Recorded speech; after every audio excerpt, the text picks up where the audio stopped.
Ikadalawampung kabanata. Ang sobrang pag-inom ng alak ay nagbubunga ng panunuya at kaguluhan, kaya ang taong naglalasing ay salat sa karunungan. Ang puot ng hari ay parang atungal ng leon. Kapag ginalit mo siya, papatayin ka niya. Ang pag-iwas sa gulo ay tanda ng karangalan. Hangal lang ang may gusto ng kaguluhan. Ang taong tamad mag-araro sa panahon ng pagtatanim ay walang makukuha pagdating ng anihan. Ang isipan ng tao ay tulad ng malalim na balon, ngunit mauunawaan ito ng taong marunong.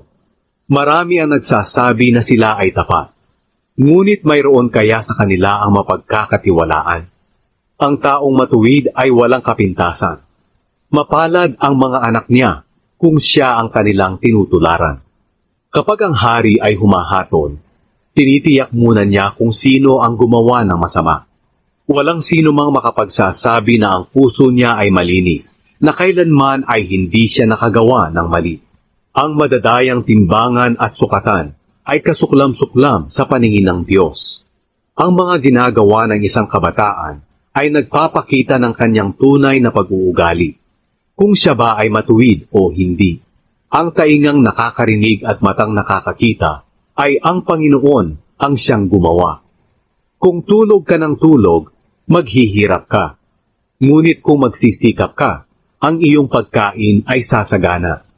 Pinipintasan ng mamimili ang kanyang binibili upang makatawad siya. Pero kung nabili na, hindi na niya ito pinipintasan. Sa halip ay ipinagyayabang pa. Marami ang ginto at mamahaling bato, ngunit iilan lamang ang nakapagsasalita ng may karunungan.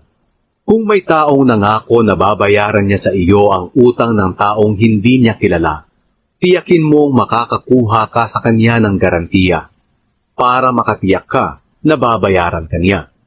Pagkaing nakuha sa pandaraya sa una ay matamis ang lasa, ngunit sa huli ay lasang buhangin na. Humingi ka ng payo sa iyong pagpaplano o bago makipaglaban sa digmaan. Ang taong masalita nagbubunyag ng sekreto, kaya iwasan mo ang ganyang uri ng tao. Mamamatay ang sinumang sumumpa sa kanyang magulang, para siyang ilaw na namatay sa gitna ng kadiliman. Ang mana na kinuha ng maaga, sa bandang huli hindi magiging pagpapala. Huwag kang maghiganti. Magtiwala ka sa Panginoon at tutulungan ka niya. Nasusuklam ang Panginoon sa mga nandadaya sa timbangan. Hindi ito mabuting gawain. Ang Panginoon ang nagkaloob nitong ating buhay, kaya hindi natin alam ang ating magiging kapalaran. Bago mangako sa Diyos ay isiping mabuti, baka magsisika sa bandang huli. Sa paghatol, tinitiyak ng matalinong hari na malaman kung sino ang gumagawa ng kasamaan at sa kanya parurusahan. Ibinigay sa atin ng Panginoon ang ating budhi at isipan upang makita ang ating kaloob-looban. Ang haring mabuti at tapat ay hindi mapapahama at magtatagal siya sa kanyang luklukan. Karangalan ng kabataan ang kanilang kalakasan at karangalan naman ng matatanda ang kanilang katandaan.